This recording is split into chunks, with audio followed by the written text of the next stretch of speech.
pensa que Bolsonaro, pelos crimes que cometeu, não pode disputar uma reeleição. Paulo considerou Jair Bolsonaro um criminoso. Mais uma vez eu pergunto, criminoso por se encontrar com embaixadores? Olha, Basílio, se a lei da ficha limpa fosse efetiva, o Lula jamais poderia ter sido presidente. Então, Trump cometeu crimes. A própria deputada acabou falando até com certa propriedade, até determinado ponto no começo eu fui concordando com ela pelas razões dele. Bolsonaro, você está nos Estados Unidos? Onde e por quê? Basílio, eu estou falando aqui do estado da Flórida, né? Acabei de retornar de Palm Beach, que é a residência oficial do presidente Donald Trump. Né? Que fatores levaram Trump à vitória? Basília, boa noite, deputada. Eu acredito que os principais fatores foram o foco na questão interna norte-americana. Né? Ele está vendo o americano comum, né, da classe média, que é a maior parte da fatia aqui do eleitorado americano. Ele está preocupado com a questão da inflação, né, que vem subindo muito, e o americano não é acostumado com essa questão da inflação. Então ele compara, por exemplo, como é que estava a vida durante o governo Trump e como é que está a vida hoje em dia. E nessa comparação, ele tem saudade do passado. Então esse é o primeiro aspecto positivo.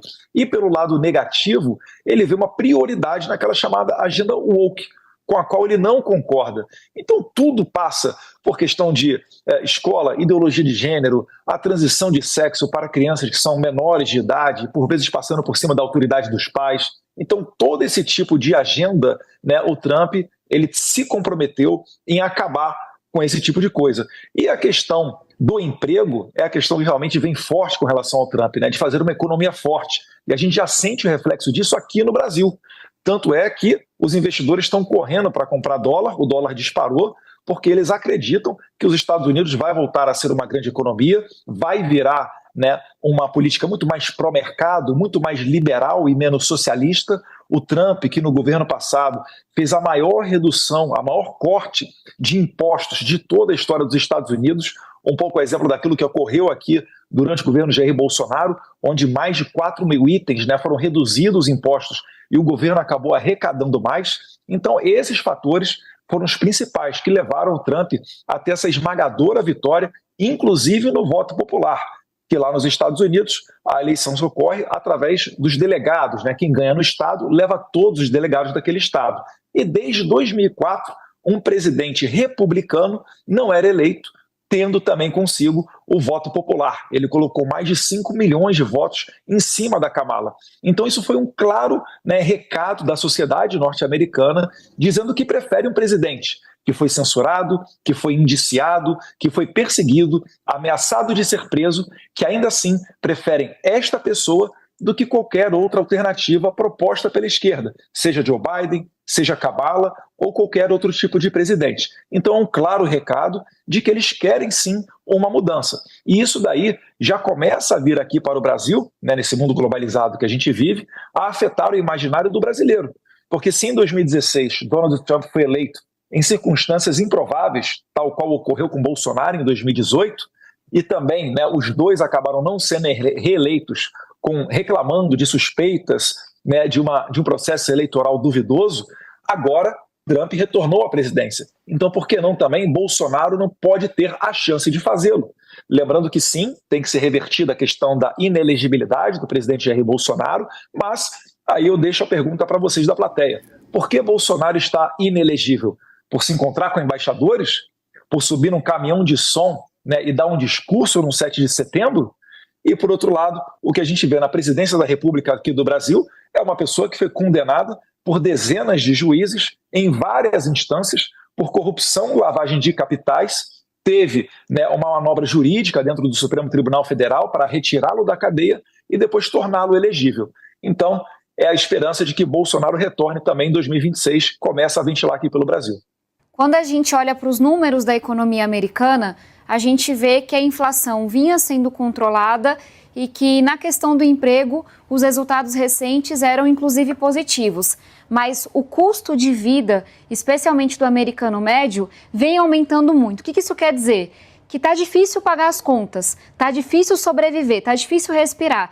É aquele sufoco para você se manter. E lembrando que é um país que, por exemplo, não conta com um sistema público de saúde como o nosso, ou seja, quando a situação está difícil. Se você tem um câncer na família, quantas famílias não se endividam por inúmeras gerações porque não conseguem arcar com esses custos? Ou seja, uma coisa que a gente está vendo no mundo todo, que é uma classe média, que é um eleitor médio, que olha e fala, não estou conseguindo sobreviver, não estou conseguindo respirar. E me parece que essa vitória tão grande que o Trump teve diz menos do Trump e mais do que se chama nos Estados Unidos de establishment. Me parece que houve um voto, sim, retumbante, mas um voto contrário. À imprensa, da forma como está posta, aos intelectuais, à política tradicional como um todo, para dizer, olha, o que vocês vêm nos oferecer nos últimos anos não faz sentido para a gente, não satisfaz. E eu digo isso porque vale lembrar que o Trump já foi presidente nos Estados Unidos e não foi reeleito. Ou seja, quando teve a oportunidade de governar, não conseguiu levar condições melhores de vida para a população americana e aí vem a eleição do Joe Biden. E com isso eu passo para a segunda parte que eu queria trazer aqui. A gente vê inúmeras lideranças mais extremistas de direita mundo afora que tem uma narrativa, um discurso que encaixa, porque uma parcela até da centro-direita, da esquerda como um todo, não está conseguindo falar com esse eleitor que fala, não estou conseguindo respirar, não estou conseguindo pagar as minhas contas. Mas quando esses líderes, muitos deles autoritários, chegam ao poder, eles não conseguem entregar. Eles não conseguem fazer diferente. A gente viu aqui no Brasil com Bolsonaro se elegeu com um discurso parecido antissistema, não conseguiu melhorar a vida das pessoas, não conseguiu fazer um bom governo, não foi reeleito. A mesma coisa aconteceu nos Estados Unidos. Então a pergunta que eu me faço essas narrativas e muitas vezes cortinas de fumaça cumprem um bom papel de endereçar durante a eleição. Mas quando chega o mandato, entregar, fazer mudança é outra história. E vale relembrar, porque o deputado trouxe aqui, que tem uma mudança muito grande entre o sistema eleitoral brasileiro e o sistema eleitoral americano. Nos Estados Unidos não existe, de forma bem ampla, o arcabouço que a gente tem com a justiça eleitoral. Não existe lei da ficha limpa. Então, Trump cometeu crimes, não houve uma restrição para que ele pudesse competir por conta desses crimes, como há aqui no Brasil. Se você comete um crime eleitoral, se você contesta, inclusive o próprio processo eleitoral, você fica inelegível. Então tem uma grande diferença que Bolsonaro, pelos crimes que cometeu, não pode disputar uma reeleição, não é candidato aqui no Brasil. Eduardo Bolsonaro, como a volta de Trump impacta aqui no Brasil? Você disse que Trump foi cerceado, perseguido, mas mais do que isso, ele também se tornou o primeiro presidente americano condenado criminalmente pela justiça. Isso impacta de alguma forma aqui no Brasil também? Olha, Basílio, se a lei da ficha limpa fosse efetiva, o Lula jamais poderia ter sido presidente. Aqui no Brasil a gente já sabe que há muito tempo não importa a lei, importa quem são as pessoas. Então, como a deputada falou, considerou Jair Bolsonaro um criminoso, mais uma vez eu pergunto, criminoso por se encontrar com embaixadores, né, criminoso por subir num caminhão de som 7 de setembro e dar um discurso? Então, para determinadas pessoas, a pessoa criminosa se passa até perto de uma baleia, no mar. Então, isso aqui no Brasil é tudo uma questão de narrativa, é a cortina de fumaça que, enfim, a própria deputada acabou falando até com certa propriedade, até determinado ponto no começo eu fui concordando com ela pelas razões da eleição do Trump, mas depois vem um diagnóstico totalmente errado, né? Nós não somos extremistas, nós não somos radicais. Eu só não quero é que meu filho vá para a escola e retorne com uma orientação diferente. Eu quero que ele aprenda português, matemática, inglês, para de repente ter a mesma oportunidade e estudar no exterior, numa boa instituição. Então acredito que é mais ou menos por aí. Agora, focado na pergunta que foi com relação aos impactos no Brasil, ele já começa isso a acontecer, né? Dias antes da eleição, o Lula, matéria da Folha de São Paulo, falou que uma eleição, uma vitória de Trump nos Estados Unidos traria, né, em cena uma outra face do nazismo. E agora ele dá parabéns, né, e deseja sorte e sucesso ao presidente Donald Trump. Então você já vê aí uma mudança nessa comunicação. No entanto, né, o núcleo duro do governo, como Gleisi Hoffmann, Fernando Haddad e o ministro Paulo Teixeira, não conseguiram ainda encaixar esse discurso, né? Estão falando, o Fernando Haddad falou que acordou uma manhã tensa, o Paulo Teixeira teceu críticas, muito além de críticas, né, quase xingamentos ao presidente norte-americano, a Gleisi Hoffmann mais ou menos no mesmo sentido. Então o governo brasileiro ele vai ter que primeiro se acertar para ver que tom que ele vai adotar. E uma outra questão, né, falei aqui do dólar, o dólar passou de R$6. algo que nunca tinha ocorrido nem quando o Brasil tinha a pandemia, o que deixa claro o que era uma política liberal, comandada pelo ministro Paulo Guedes, e o que é esse desastre que está acontecendo com Fernando Haddad. Então os impactos no Brasil serão muitos, e eu espero que o governo tenha a responsabilidade, porque senão daqui a pouco até a Argentina vai estar passando o Brasil. Tabata, você que tem uma visão muito mais progressista de mundo, como a volta de Trump impacta o Brasil? Basília, a minha primeira preocupação, imagino que seja a mesma do governo federal, é entender o que muda no quebra-cabeça mundial da geopolítica e que oportunidade o Brasil pode encontrar nisso. Vou trazer um tema. Quando a gente olha para a questão ambiental, para a questão climática, a gente sabe que isso não é balela. A gente viu aqui em São Paulo as chuvas fortes, a gente vem passando ondas de calor, a tragédia no Rio Grande do Sul, esse negócio é real. E os cientistas vêm avisando. Pois bem, Donald Trump tem uma visão de negar, de dizer que isso não existe. E a gente pode esperar que com as falas que ele fez até aqui, os Estados Unidos aperte o pé no freio na questão climática, tirando inclusive financiamento, que é muito importante para o mundo. Se a gente tenta ter uma visão um pouco mais de buscar oportunidade, que eu acho que é isso que uma nação soberana tem que fazer, talvez haja um espaço para o Brasil ocupar uma liderança maior. Os Estados Unidos, pelo tamanho que tem, é uma liderança natural em qualquer assunto, na questão climática vinha sendo. Com esse recuo que a gente espera, tem aí uma oportunidade para que o Brasil, especialmente aqui na América Latina, possa assumir ainda mais a liderança nesse debate tão importante. Se a gente olha para a questão econômica, o Trump ele vem trazendo um discurso de fechar a economia americana, inclusive falando de substituição de coisas que hoje são importadas. E aí vocês faziam esse debate ainda mais cedo. É algo ruim para os americanos. Você fechar a economia tende a aumentar os custos. Mas acho que cabe um debate aqui. Com a postura anti-China de Donald Trump, será que tem espaço para o Brasil aumentar as relações econômicas com os Estados Unidos? É um caminho a ser construído. E aí um comentário que vou fazer super rápido pelo tempo, me preocupa uma aproximação de Donald Trump com lideranças que são autoritárias, como é o Putin na Rússia, e aí a gente tem que entender qual é o impacto aqui no Brasil. Tabata Amaral, o que esperar da relação, então, entre Lula e Trump? Ele reconhecer a importância desse posicionamento do presidente Lula e, inclusive, a postura da Kamala Harris, que também reconheceu a vitória do Trump e fez uma fala de estadista olhando para frente. Lembrando que quando o Trump perdeu a sua reeleição lá atrás, ele não teve a mesma postura e é por isso, inclusive, que vem sendo investigado.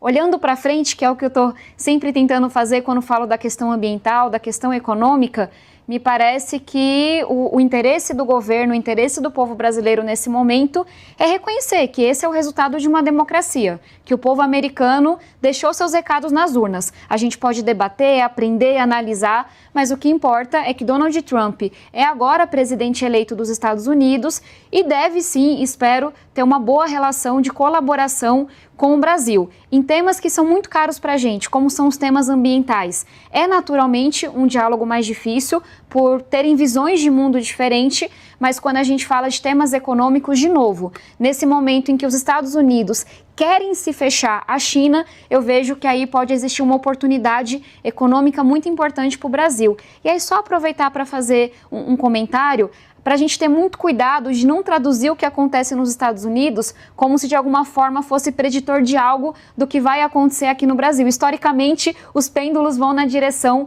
inclusive, contrária, quando a gente olha a história. O que fica é uma eleição.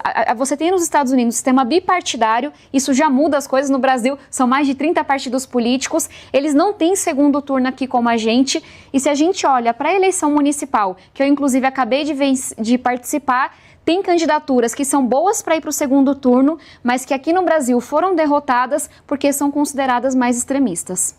Pois é, Tabata e Bolsonaro, tem muita gente, especialmente na internet, com o mantra, se acontece nos Estados Unidos, olha, vai chegar aqui no Brasil. Então, Eduardo, para você, o que esperar da relação entre Lula e Trump? O governo faz sinalizações, demonstrações de que irá optar por uma relação pragmática, menos pessoal. Olha, seria o ideal, Basília. É isso daí que nós realmente esperamos de um governo responsável, né? Só que se o Lula mantiver a sua tradicional conduta, por exemplo, recebendo navios de guerra sancionados pelo Irã no porto do Rio de Janeiro, ele vai ter problemas com o Donald Trump, porque uma das bandeiras que foi muito implementada nos Estados Unidos, de que ancorou o retorno de Donald Trump, é de resgatar a liderança norte-americana e não ser um país onde os outros não respeitam. Né? Eu citei há um tempo atrás a saída do Afeganistão, quando o Biden retirou as tropas de lá. Todo mundo lembra daquelas cenas, né, dos afegãos se agarrando em aviões militares americanos e acabando por falecer depois de se soltar de uma altura muito alta, aquela cena ali que horrorizou o mundo inteiro. Isso daí são cenas que ninguém quer ver se repetir. Né? O Donald Trump, quando ele tentou a sua reeleição e não conseguiu ser reeleito, a gente vai lembrar que muita gente dizia, olha, agora vai ser iniciado com Joe Biden um tempo de paz. E não foi isso que a gente assistiu naquele momento. A gente viu várias guerras, a gente viu a Rússia invadindo a Ucrânia, a gente vê agora o conflito entre Israel e o Hamas, você vê a China fazendo exercícios militares em torno de Taiwan, a Coreia do Norte voltando a se aventurar em fazer testes com mísseis no Mar do Japão. Então Donald Trump representa o resgate dessa paz mundial e isso passa pelos países respeitarem, por exemplo, essas sanções norte-americanas. Eu falei do Irã propositalmente, porque o Irã agora, pela primeira vez, está mandando mísseis contra o território de Israel. O Irã patrocina grupos terroristas, seja o Hamas, seja o Hezbollah e tantos outros. É por isso, inclusive, que os países árabes que estão buscando paz, os países do Golfo, né, Bahrein, Emirados Árabes, Arábia Saudita, eles estão apoiando Israel nessa guerra contra os terroristas. Então, se Lula continuar desrespeitando a autoridade americana, ele pode vir a ter problemas, inclusive sanções contra o Brasil.